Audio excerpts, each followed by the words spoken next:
Febrero de 2026. Bueno, este es un mes que sin duda va a quedar en los libros. Fue un verdadero punto de inflexión, un mes de transición que la verdad reconfiguró por completo cómo se ven los mercados globales. Lo que arrancó como una fiesta de optimismo terminó en un escenario totalmente diferente. Y miren, esta cita que sacamos del informe mensual de AR Gold Capital lo resume a la perfección.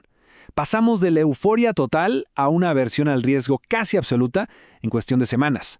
El manual de juego cambió por completo. A ver, para que se entienda, al comenzar el mes, el mercado era como una pulseada entre dos fuerzas gigantescas. De un lado, un optimismo que parecía no tener límites, todo impulsado por la inteligencia artificial y algunas buenas noticias comerciales. Pero del otro lado, como una sombra, estaban los fantasmas de una inflación que no se iba y tensiones militares que iban creciendo por debajo de la superficie. Ok, vamos a meternos de lleno en esto.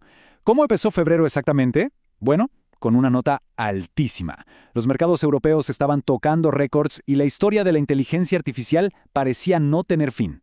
A principios de mes, las noticias positivas llovían por todos lados. Los principales índices de Europa, como el Stoxx 600 y el DAX de Alemania, tocaron máximos históricos. Esto, en parte, ayudado por un fallo judicial en Estados Unidos que eliminaba aranceles importantes.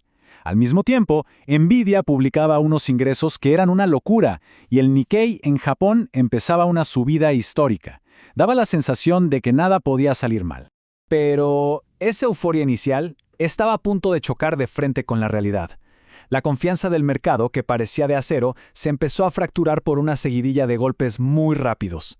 Esta línea de tiempo es clarísima y muestra la velocidad con la que cambió todo. Pasamos de récords en Europa a un dato de inflación que puso a todos nerviosos. Después a una crisis en la cadena de suministros que amenazó a la tecnología y, para rematar, el estallido de un conflicto militar. Cada evento fue un clavo más en el ataúd de ese optimismo inicial. El primer gran golpe vino de los datos macro. El índice de precios al productor en Estados Unidos, el IPP, subió un 2.9% interanual, más de lo que se esperaba. ¿Qué significó esto? Confirmó que la inflación estaba pegajosa, que no se iba a ir tan fácil, y prácticamente borró las esperanzas de que bajaran las tasas de interés pronto. Y después, la crisis de suministros. Los precios de componentes clave como las memorias DDR y NAND se dispararon un 500%. Esto generó un miedo muy real a un freno en la producción global, pegándole directo al sector tecnológico, que era el pilar de todo el optimismo del mercado. Ante estos golpes, la reacción del capital fue inmediata. Los inversores huyeron de los activos de riesgo y buscaron refugio, en un movimiento clarísimo hacia la seguridad y lo que muchos llaman la vieja economía. Lo interesante de este gráfico es que nos muestra esa rotación en acción. Se ve cómo el capital sale de las grandes tecnológicas sobrevaluadas del Nasdaq, mientras que el Russell 2000, que agrupa a empresas más chicas, mostró una resiliencia impresionante, recibiendo parte de esos flujos. Y esto ilustra perfectamente la búsqueda de seguridad. Con el aumento del riesgo geopolítico, el oro se consolidó como el refugio por excelencia y se disparó a un máximo histórico de $5,250 por onza. Esta tabla nos da la foto completa del mes. El oro y el petróleo subieron, lógicamente, por el conflicto. El dólar, como suele pasar, se fortaleció como activo refugio. Y mientras tanto, los activos de mayor riesgo, como Bitcoin, sufrieron la presión vendedora de un mercado en modo risk-off, es decir, un mercado que le escapa al riesgo como sea. Ahora, lo más interesante es que esta historia no se vivió igual en todos lados. Vamos a dar una vuelta por el mundo para ver cómo impactaron estos temas en las distintas regiones. Japón fue, sin dudas, la gran estrella del mes. El índice Nikkei tuvo lo que los analistas llaman un movimiento parabólico, superando la increíble barrera de los 59,000 puntos. Todo gracias a una combinación de estabilidad política y una demanda de su tecnología que no para. En la otra vereda, Wall Street se encontró con lo que parece un techo de cristal. El S&P 500 peleó y peleó para consolidarse arriba de los 7,000 puntos, un nivel psicológico clave, pero no pudo mantener el impulso con todos los nuevos riesgos que aparecieron. Y Europa fue un caso de dos caras.